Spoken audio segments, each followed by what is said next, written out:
Grips are probably the most versatile tool in AutoCAD. We can use them to make quick revisions to our geometry.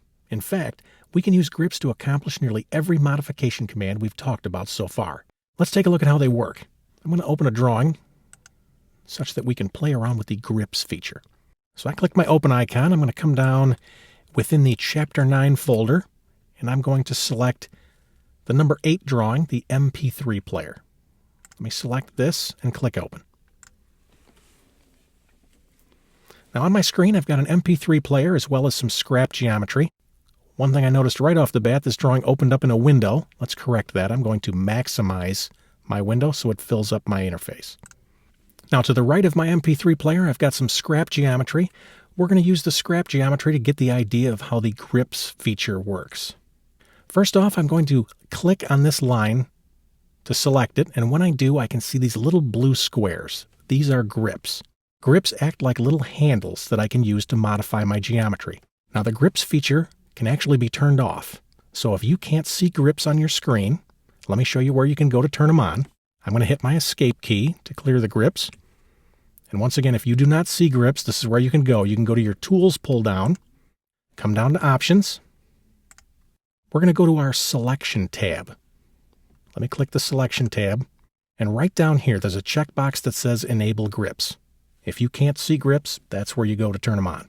So I'm going to click OK to get out of the options dialog. As long as we're talking about settings, make sure that your dynamic input is set for this particular demonstration. The dynamic input or the heads-up display gives us additional functionality with grips.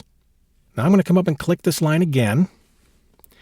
And this time I'm going to move my cursor on top of one of the end grips, and I'm just going to hover. I'm not going to click. Notice the computer gives me the length of the line as well as the angle at which that line was drawn. Let me come down and click this arc, and I'll hover over this end grip. Notice I get the angle of the end of the arc as well as the radius. Let me hover over this middle grip. I can see the radius and I can see the total angle of the arc. I'm going to come down and click my circle. Let me hover over one of these grips. I get the radius of the circle. So I can use the grips feature to query my geometry. I'm going to hit my escape key to clear the grips. Now let's make a geometric change using the grips feature. I'm going to come up and click this line. This time, instead of hovering over the grip, I'm going to click on it. When I click on the grip turns red. Notice that I have some fields pop up on my screen. I can use these to change my line work.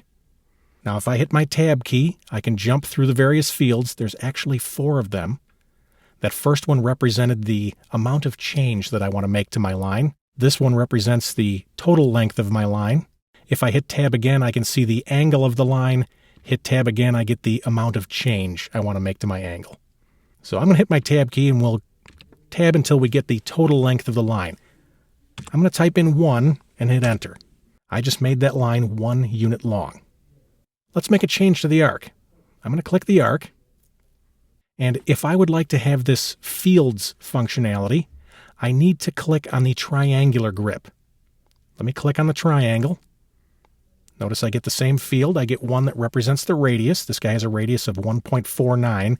Let's make the radius 1.75, and I'll hit enter. I just changed the radius of that arc. Let me come down. We'll click the circle. I'm going to move over this grip and click. I get a field representing my radius. If I hit tab, I get a field representing the amount of change I want to make to my radius.